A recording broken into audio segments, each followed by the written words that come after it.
In this video, I'm going to show you how I'm going to frame in this roof valley. And if you're new to this channel, my name's Josh. This channel is all about DIY to save a ton of money. So be sure to subscribe, ring that bell so you get notification every time I release a new video, and hammer that like button for me. That's all I ask in return for making this video. So we got a lot to do today, so let's get started. Now that we got the sheathing over the area where the valley needs framed in, we're going to frame this valley in. And the first thing we have to do is find the center where this roof is going to tie into this roof. The board that you're going to be using as your ridge board, be sure to eyeball down it, find the crown, then place the crown up. I need to get a level mark from the peak of this girder truss, that's the end of this roof, over to this side of the roof, and we need to make sure that it's running straight with the roof. So we can't have this cocked left or right. We need to mark right in the center. So we already ran the string line and got exactly where it needs to hit. So we're going to place a level up here and then slide this board that we will be using as the ridge board itself to get it level to where we need to mark on the roof. Okay, we have that where that is perfectly level, so we're going to mark where that hits right up here on the roof. We know once this ridge board's installed, it's going to have to be a 1/2 inch lower because it's 1.5 inches wide, and we're going to have to lower it just a little bit, again about a 1/2 inch on this side, in order to get it leveled where it should hit here on the roof. So we're going to measure down to get our 1/2 inch here. All right, so right there is a 1/2 inch lower than here. We need to put the correct slope in order to intersect the roof.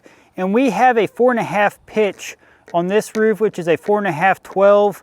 So we need to get our 12-inch mark on this side and then our 4.5 inch mark on this side. So all we have to do here is line this up like so, right on this plane. Then we got to slide this side over to our 12 is lined up on this side. And that's going to give us our correct slope to cut this. So to maximize the length of this board, we're going to get our 4.5 down here on this side and our 12 here. And slide it down, and we'll have to extend this line a little further, but we want to draw it right across here, and we'll have to extend that just a little further. And this gets cut off, and this is going to be part we keep, and we want to make sure our crown is up. So this side had the crown, so that's going to be the top of our ridge board.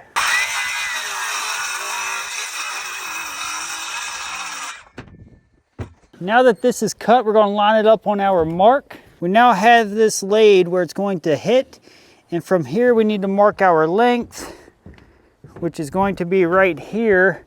Now that is going to be flush with this girder truss.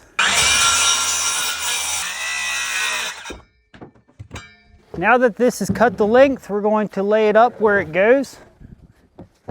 Now this side we got to drop down lower than this point, to where the edges are flush with the edges of the girder truss or the truss in general. And now that that's sitting about where it's at, we're going to place a level up here and double check to make sure we're setting level. You can see that's still sitting really level, and we're right here on the roof where it should be, so we can now anchor it. All we have to do now is grab our framing nailer. We toe nailed this into the girder truss to hold it into place while we finish framing. Up here on this side, we're going to nail right in the center to where it hits this truss where it belongs. And then we'll toe nail on the side. So that is held into place for now. Here is a good visual of how the ridge board should line up with the pre-existing trusses. We are nice and straight in line with the peak. All right, we now need to install what's called a sleeper board. And this sleeper board is going to get nailed to this roof, and it's going to be a place for our rafters, so to speak, coming off the intersect into. So we're going to nail here on the ridge board and into this sleeper board, but we need to cut this to fit so that it's on the same plane as the corner of this ridge board and at the corner of that girder truss, so that when all these come down, it's the right height so that your sheathing will keep running smooth. And I'll show you how to mark that.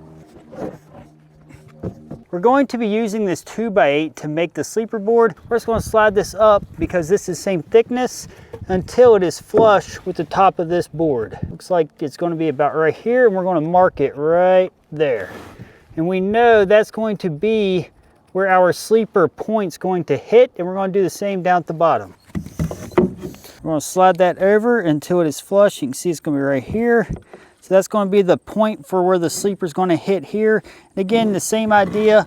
If you think about the sheathing coming down, we need to stay on that same plane. So that's going to be where that sheathing hits, right through there. And now using the speed square, just line it up with that mark, which is about right there. It looks good. We'll mark it here on the roof so that we have a straight line to go off of. While he's holding on the point, I'm going to come down here. You can see up to that mark, we have just about 200 inches. Using a chalk line, he's going to hold me right here on this mark, right down where it intersects into the roof. And now I'm going to take this down here. We're going to hold the chalk line right down here to where it's going to point right into where it belongs. And now he's going to hold it tight and snap a line. Good. All right, and that's going to be the edge of the sleeper board. I'm now going to lay this 2x8 for our sleeper board right onto that chalked line. We have the sleeper board laying on this side of the chalked line, and the reason why that is, we're going to use this 2x4, hold it tight against this ridge board, and that's going to give us our angle we need to cut this. And it's usually close to a 45 degree here, but to get exact, that's the best way. And this board is slightly short, so we're just going to put it on the chalk line after we cut our angle. All right, and to extend this over a little further, we're going to line it up on the mark. To use most of the board, we're going to go with this cut that's going right into this peak, and we're going to cut here on this side of the line to remove this side. Another simple way to get that angle is use the pivot point of your speed square, line it up where it intersects into the ridge board with your chalk line, and then whatever degree it is where the chalk line intersects into the speed square is what the cut would be to fit against the ridge board. Now that that's cut, we're going to slide it down to that chalked line. All right, you can see we are on our chalked line, and we're going to nail it everywhere a truss is to secure it down to the roof deck. That sleeper board is now installed on this side, and now it's a little short like I mentioned, but that's okay because nothing's sitting there anyway, so that's fine. So that is what you're going to have after the sleeper board is down. We're going to do it on the other side. Once you do one side, when you go to do the second side, everything's going to be fresh in your mind. It's going to go together much quicker. Also, to check your work, eyeball down the plane of the roof from the truss to the ridge board. If your sleeper board is in line with those, then you did it correctly. I now need to place a 2-foot on center layout. Now this can be framed 16 on center if you'd like as well. So we're going to be doing this 2-foot on center because our 2x6 framing will support it. And if we measure over off this truss here, you can see that 24 is right here. So this girder truss stopped just 1 inch shy of 24. So we're going to pull off this truss to get our 24 on center layout to continue. So pull it right off here, and then we're going to mark right here for our 2-foot, and we're going to be on this side of the layout. Then just use a speed square to mark a square line down the board. Now we're going to continue that across the whole board. When placing your layout on the ridge board, essentially you're trying to keep the same layout as the trusses so that way your sheathing breaks out properly, yet you're keeping it 2-foot or 16 on center, however your framing is designed. We're going to transfer our marks to the other side of the board and place the layout on this side of the ridge board as well. Same idea as the other side, the 2-foot on center layout continues. We now need to place our 2-foot on center layout starting for this first rafter. And to do that, a good easy way to do it is to use a framing square. We can butt right up to this girder truss and then mark our 2-foot, but remember, we need to add 1 inch because this one is 1 inch back. Now if this was right on the 2-foot on center, we could literally just mark the end of our framing square to give us our layout. So I'll show you how to do that down on the sleeper. This side of the framing square is 16 inches. This side is 2 feet long. And in order to do the 2-foot on center, we just got to butt it right up to the truss. And we can just place pressure here. And you're actually going to scribe a little mark right there. And that's going to be the 1 inch away from the 2-foot on center in this case. Now again, if this was right on 2-foot on center, we could just simply go with this mark. But we're going to have to add 1 inch to that. But that's an easy way to transfer the mark. And if we were 16 inches away for our layout, we would use this side. So that's a very easy way to do this. So now I'm just going to measure 1 inch up from the area we scribed. And we know that the rafter will sit on that side. So now that we know how to lay out our first one, our next ones we can transfer using it butt right up to it, and then to get our next one. So after you get this one, it's very straightforward after that. So I now need to get a measurement from this point of the layout to the point where it hits on the ridge board. I'm going to place a nail right here at this top point in order to hook my tape measure to get a measurement from there to that furthest point for the rafter.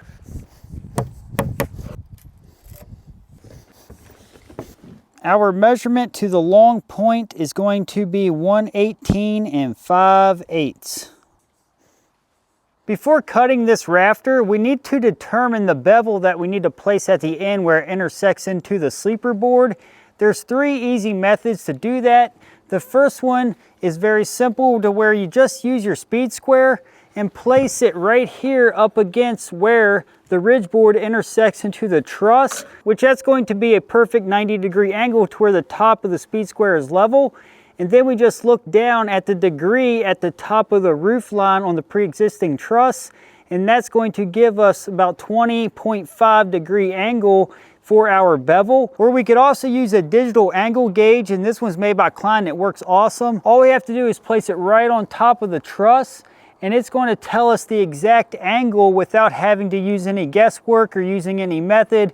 This one is extremely easy, and I'd highly recommend it because these are very affordable. If you're interested in picking up this digital angle gauge, I'll put a link to it in the description below. Then the third method is to simply Google it or ask AI. Just ask what the bevel cut's going to be for whatever pitch roof you got. So those are the 3 easy methods to get the bevel that you need to place on your saw. All right, we're going to be using this 2x6 for our first rafter. I need to place our common 4.5/12 on this side. In order to do that, we're going to use our speed square, place it right here at the end of the board, and we're going to pivot it till we got 4.5 here on the common numbers. We're then going to mark the angle here off this side, and we're going to cut this side off.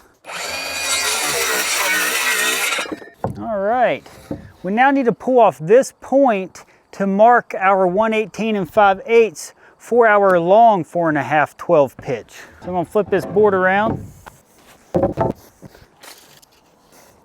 Pulling off the peak of the plumb cut, you can see we marked it to length. Here is our 18 5/8 inch mark. We now need to place the long 4.5/12. So that's going to be the side we use for the 12-inch mark. So we're going to place our 4.5 here and our 12 here. And then we're going to slide it down till it lines up that mark. And we're going to make our line. So this is where we're going to place our 20.5 degree bevel. And in order to change the saw to the correct bevel, all we have to do here is to unlock this and then slide it to 20.5. And that's all there is to putting the bevel on the saw. We now need to cut this out.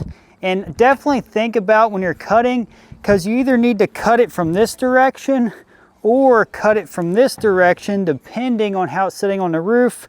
For this side, it looks as if we are going to have to cut from this direction because it's going to give us the right slope to where it hits. Now on the other side of this valley, we'll have to cut from this direction to give us the right bevel. So just a little tip. I'm now going to take my time, cut slow, and cut this to length. Place this on the layout, and obviously the short side is going here against the ridge board. And we're going to nail from the back side of this ridge board into this rafter. And make sure we're flush on the top and right on the layout. Place 4 nails in there. Now we got to get lined up on our layout at the bottom on the sleeper board. And here we need to slide it till it lines up on our layout, and we need to make sure that we are flush with that edge. That looks good.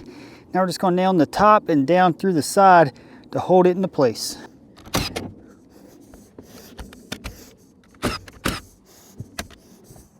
And our first rafter is now installed. Now I simply rinse and repeat that for all the rafters going up the side here and on the other side.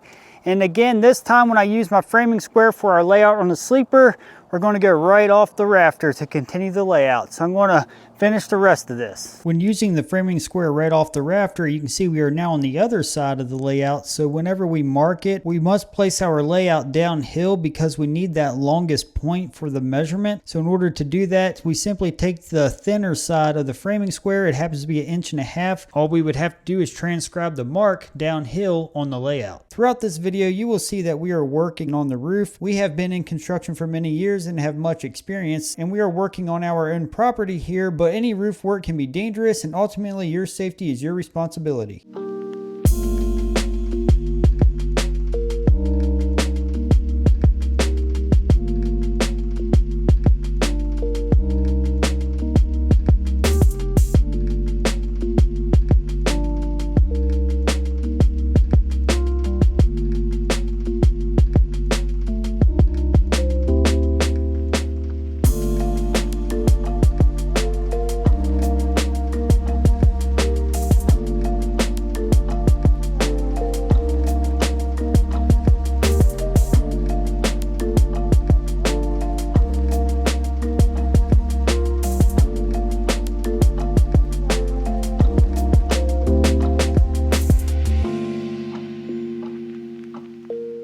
I now have all the rafters on and connected to the sleeper, and you'll notice we have space underneath here that needs to catch the bottom of these rafters yet. So what we're going to do is cut a 2x4 and slide it in under there, and then anchor the 2x4 so it doesn't move.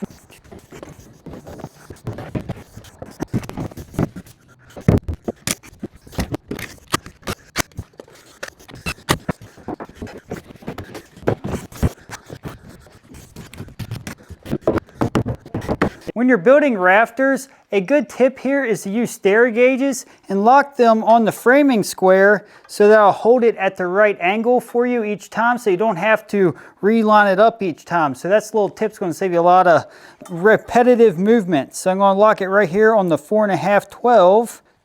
Just keep it there and slide it till it touches the wood, and then lock it onto the framing square. Just like that.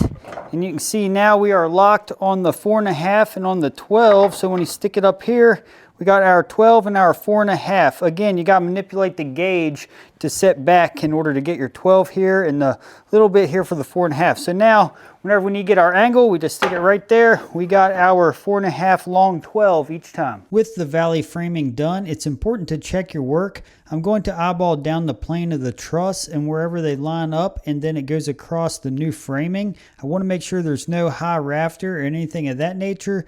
Eyeballing down the center like we did before, everything looks good. We're eyeballing down the plane of the other side now. Everything's lining up, everything's looking really nice. Up the valley is very straight, and then we're going to eyeball down this side going downhill at the left angle. Everything looks good at that angle as well. We did do similar framing for this covered deck. We're actually making this video right now, so stay tuned for that. We did have to add a nailer on the side of this girder truss in order for our sheathing to break properly. We can now install the sheathing right over the valley. Another option that you have to place a valley roof on is to use valley trusses, and they would actually sit, they already have a bevel on the bottom, right in line with our 2-foot on center. Then you would nail them directly down to the sheathing into the truss. But we've tried those before, and you always got to fight with them and twist them to get them right, and we found out it's just best to go ahead and frame it like this. It gives you a much better job. If you'd like to learn more how we got started building this house, I'll put a link in the description to my YouTube memberships. Also, you can tap the join button below or scan the QR code that's on the screen. If you'd like to see step by step how we built this house and framed this roof, check out this video. It'll help you out.